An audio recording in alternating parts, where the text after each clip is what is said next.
Bonjour à tous et bienvenue dans cette nouvelle vidéo. Donc cette vidéo fera partie d'une série qui va arriver, enfin où les vidéos vont popoter comme ça un peu au fil de l'année. C'est les projets avortés que j'avais mis de côté, que je vais reprendre parce que stop, fini ceci. Pourquoi je dis ça? Parce que il y a des projets que j'ai commencé et que j'ai mis de côté pour plusieurs raisons, soit parce que j'avais pas le temps, soit parce que finalement c'est pas un projet qui me plaisait, ou je me dis oh ça peut attendre, je peux le faire bien plus tard quand j'aurai pas de projet. Sauf que on se connaît, les gens qui sont créatifs et bah soit ils sont pris dans l'envergure de la vie, donc du coup ils vont dans d'autres projets maintenant et ça fait boule de neige, et donc du coup ça encombre une partie du placard, même si c'est pas un projet qui prend énormément de place. Ça pose question sur le fait que des fois on achète, ou on récupère des trucs mais on les utilise pas tout de suite. Et moi ça, cette année j'ai décidé de me dire stop, il faut absolument que certains projets se terminent. Faut arrêter de laisser des projets en suspens comme ça. Donc du coup aujourd'hui ça va être une vidéo couture sur un projet que j'ai stagné très longtemps et que je me dis stop là, c'est bon, parce que c'est pas le seul projet que je stagne et qu'il faut absolument que ça vide une toute petite case de mon armoire, certes, mais cette case au moins elle sera vidée et je pourrai plus tard, peut-être à la fin de l'année, de cette année, ou peut-être l'année prochaine, me dire allez je peux me racheter des tissus parce que j'ai un peu vidé mon placard à tissus. Mais bref, donc quel est ce projet? Voilà, c'est pas des tissus que j'ai achetés, c'est des tissus que ma grand-mère m'a filés, mais en gros je vais vous montrer là maintenant le type de projet que vous allez voir dans cette vidéo, et ce que je vais pas modifier ce type de projet, je pense que je vais peut-être mettre moins d'étapes peut-être, mais je vais vous montrer en gros en quoi ça ressemble. Ceci et du coup des essuie-mains. Bon bah là comme vous voyez ils sont un peu frouchroutés, mais en gros cette partie là c'est pour le tenir et en gros on s'essuyait les mains. Donc j'ai trouvé ça plutôt pas mal comme projet. C'est un projet relativement simple et débutant. Donc comme vous voyez il y a le format bouton, voilà, comme ça. Ça je crois que c'est vu que c'était un essai, en gros c'en est un que j'ai fait avec ma grand-mère. Donc voilà, c'est un truc tout simple hein. Et il y a la même chose mais en format pression. Voilà, je pense que c'est ce format là que je vais faire en pression concrètement. Et avec un truc supplémentaire comme ça là pour l'accrocher si on n'avait pas de poignée, enfin machin et tout. Sauf que bah je n'ai jamais fait. Alors pour ce projet il vous faudra du coup un tissu assez absorbant. Donc nous on a pris du nid d'abeille avec ma grand-mère. On a dû en faire quelques-uns mais pas tant que ça. Donc elle avait acheté du nid d'abeille et moi du coup je lui ai dit que moi Vichy rouge et blanc bah c'était pas un peu, enfin c'était pas les couleurs que je voulais chez moi concrètement. J'adore le rouge. J'adore le Vichy aussi, mais je me voyais pas faire une cuisine ou une salle de bain rouge, Vichy et tout. Donc du coup, ma grand-mère avait dans son placard, parce qu'elle c'est pareil, elle a beaucoup de tissus chez elle. Du coup, elle m'a filé un énorme paquet de tissus gris, voilà. Et du coup, ça me correspondait un peu plus parce que je me suis dit le jour où j'aurai mon copain, enfin j'avais déjà mon copain, mais je me suis dit le jour où on aura une maison ensemble et tout, vaut mieux que ce soit un tissu couleur neutre. Donc voilà, le patron il est méga simple. Hop, faut vous dire, j'ai déjà quelques pièces de découpé. Le patron était méga simple, c'était en gros un truc comme ceci, voilà, et un carré comme ça, voilà. Je trouve ça dommage que j'ai mis ce projet relativement de côté pendant longtemps. Donc là le but, enfin ce que vous allez voir dans la vidéo, c'est que j'en fasse quelques-uns dans le coupon qui me reste, que je continue, sans compter que là j'ai déjà des coupons de carré. En fait je crois qu'avec ma grand-mère on travaillait un peu à la chaîne. Cette période là je m'en souviens presque plus, c'est tellement dommage, j'ai des pertes de souvenirs de temps en temps. Donc en gros tout ça c'est des carrés qui sont déjà mis en pointe de zigzag parce qu'à ce moment là je n'avais pas de surjeteuse. Donc voilà. Et donc j'ai 1, 2, 3, là j'ai 4 carrés. Donc je vais en refaire, alors bon celui-là c'est mon modèle. Je vais en refaire aussi là, que je vais surjeter. Et je pense que je vais faire ça. Et après dans ce tissu là, faire la forme et tout pour les accrocher ici concrètement et tout. Ma grand-mère avait écrit des explications dessus, voilà. Donc là on va commencer par littéralement finir de découper ça. S'il me reste du tissu comme ça mais pas assez pour en faire un dernier, je me dirais que c'est pas grave parce qu'on peut toujours utiliser ce tissu pour autre chose je pense. Et je vais, je sais pas, peut-être des cotons réutilisables peut-être, enfin je sais pas trop. Tac, tac, tac. Je suis en train de juste regarder. Donc là littéralement, si je fais ça, tout ça me fait... Ouais, littéralement je peux en faire encore 2, voilà.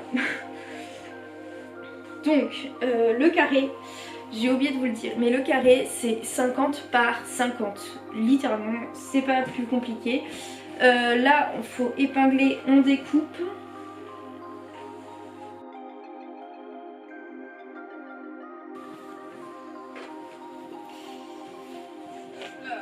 Ça, c'est bien un tissu bien épais. C'est wouh.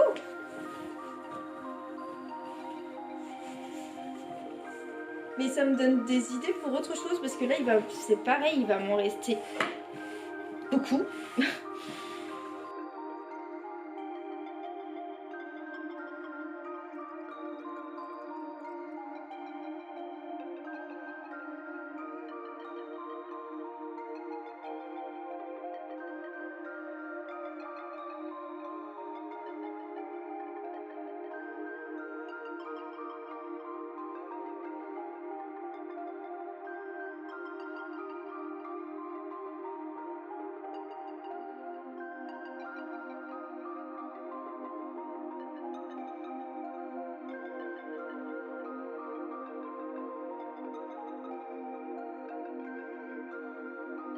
Bon, et j'ai fini de découper toutes mes pièces dans le tissu gris comme ça, donc il m'en reste pas mal. Et il va falloir que je réfléchisse à un autre projet pour ceci. Bon, pour le moment, j'ai pas d'idée pour ce tissu-là, je vous accorde. On va passer par l'étape suivante. J'ai du coup mis dans cette petite case tout mon projet. Moi j'appelle ça la case au projet, littéralement. Donc en gros, je vais faire ce projet-là et quand j'aurai terminé, je le remplirai d'un autre projet pour faire le suivant, etc. etc. Donc dans cette case projet, donc il y a le patron. Tac, tac. Et je vais vous dire un peu comment je les ai rangés pour que vous puissiez bien comprendre. En gros, je mets toujours le patron dans la case au projet et là du coup ça c'est équivalent à un essuie-main. Donc de toute façon celui-là et celui-là, j'ai le point en zigzag à faire pour les deux, que ce soit pour le tissu en nid d'abeille ou le tissu de revêtement. Il va falloir que je fasse du coup le point en zigzag. Une fois que sur cela j'ai fait le point en zigzag, je vais le mettre et l'accrocher comme ceci pour dire que là littéralement j'ai le point de finition qui est déjà fait. Bon ça je vais pas le faire parce que si il est déjà fait, ok, bon, pas lui, pas les autres. Donc là littéralement j'ai juste du coup l'assemblage du nid d'abeille plus cette partie là plus la pression. Donc en gros il me reste 2 étapes à faire. Les autres il me reste toutes les étapes à faire parce que je pense que je vais surjeter pour aller plus vite ces parties là, voilà. Et une fois que j'aurai surjeté et tout, ça je le mettrai, enfin je vais le surjeter en fait les deux en même temps, comme ça va faire une finition propre et j'aurai juste à retourner mon projet.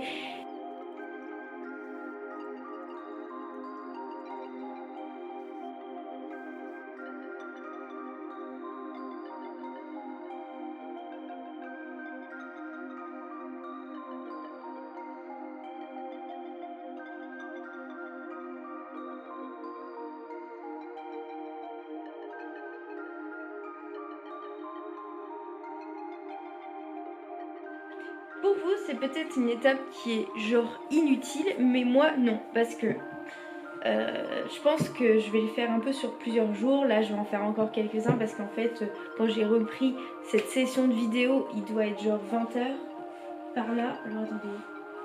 Ouais, 21h02. Donc concrètement, voilà. Je pense pas que je l'écoute toute la nuit. Mais au moins, en fait, hop, je prends. Je me dis, j'ai la petite couture de finition à faire. Pareil de ce côté-là d'ailleurs. Tac. Et après avoir fait toutes ces petites coutures de finition, j'aurai par exemple là à refaire, enfin à coudre ça avec ça.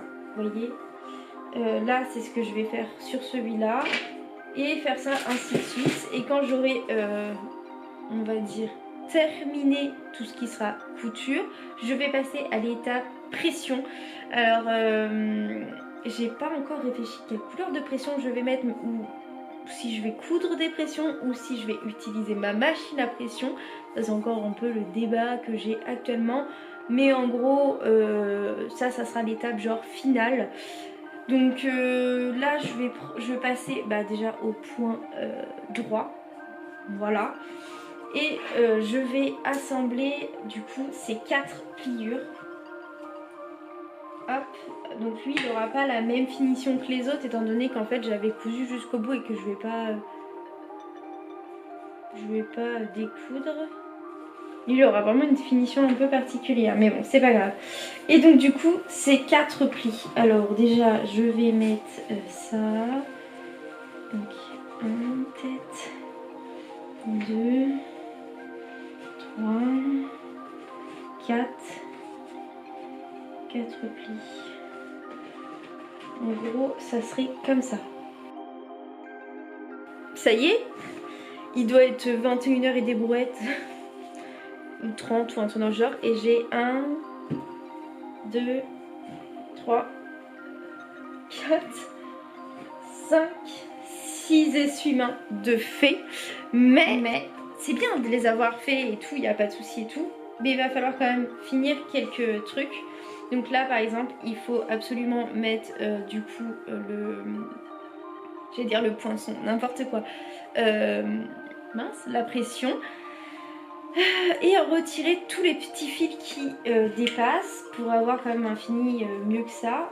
Bon, c'est pas le projet le plus fifou du monde, ça c'est sûr, mais il mérite quand même d'être genre présent, donc voilà. Donc là il va y avoir une pression. Là ça fait pas très joli mais bon c'est pas grave, clairement c'est juste des essuie-mains et concrètement en vrai je m'en fous un petit peu que ce soit pas, de toute façon ça sera étendu comme ça et personne va regarder genre comme ça. Donc là je vais mettre la pression, mais avant de la mettre et tout je vais faire ça demain je pense. Je vais juste préparer mes trucs comme ceci. Bon, j'ai enfin fini mes essuie-mains comme vous le voyez, voilà, et je vais vous montrer où les, et comment les mettre. Donc vous voyez bien c'est une impression, voilà. Pourquoi c'est jaune? C'est normal. J'ai utilisé du coup mon superbe stylo à craie comme ceci de Prince pour faire les marquages ici et ici. Bien évidemment quand ça va passer en machine à laver, ça va disparaître, ça va devenir transparent blanc. Donc voilà, donc je vais vous montrer où je vais les mettre. Donc le petit essuie-main se met comme ceci. Ok c'est grand et tout. Bon là c'est un meuble de salle de bain donc ça donne comme ceci. Là c'est bien accroché. Voilà, ça se décroche facilement. Alors à une seule main je suis pas sûre que je vais y arriver. Ah bah si, voilà. Bon, donc, bien évidemment avant de les mettre en service je vais les mettre à laver. Moi mes petits essuie-mains et tout j'en aurai spécialement, enfin ça sera plus cuisine. Et peut-être 1 ou 2 dans la salle de bain, mais le reste ça sera cuisine, ça sera pour les gens qui viennent chez moi. Et donc vu que j'ai des poignées qui sont similaires, oui, en barre comme ça, je vous zoome pour vous montrer. Et bah ça va être totalement parfait. Bon, sur ce, je vous souhaite une bonne journée et à bientôt pour une prochaine vidéo. Ciao ciao.